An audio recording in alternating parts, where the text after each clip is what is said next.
श्री राधे राधे नमस्ते। नाची की सुनब से कैसा लगा कमेंट में जरूर लिखब सब।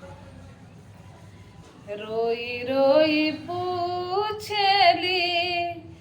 अरे बीरन के बहिनिया मोरे बीरन भैया कैसे बन नैहर के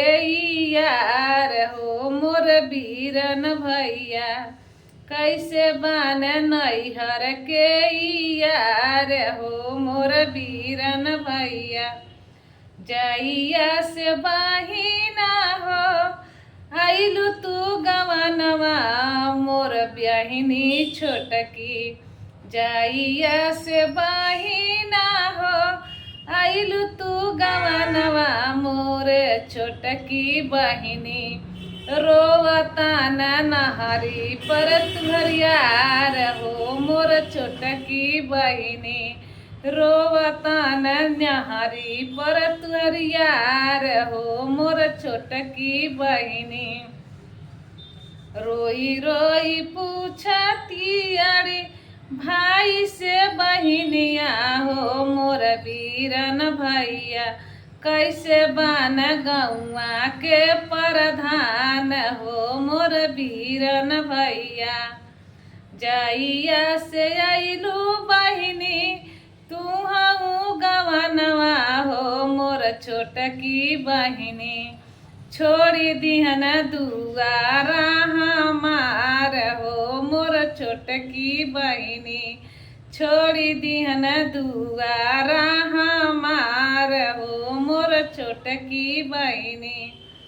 रोई रोई पूछा तारी भैया से बहिनिया हो मोर बीरन भैया कैसे बन थाने के दरोगा मोर बीरन भैया कैसे बन थाने के दरोगा मोर बीरन भैया जइया से अइलू बहिना गवना कराई हो मोर छोटकी बहिनी आवत नइखे दुआरा पे दरोगा मोर छोटकी बहिनी नाही आवे दुआरा पे दरोगा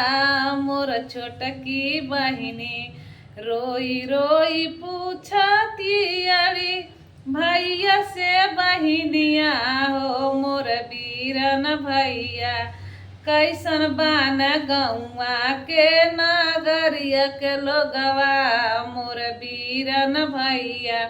कैसे बन नगर के लोगवा मोर बीरन भैया जइया से अइलू बहिनी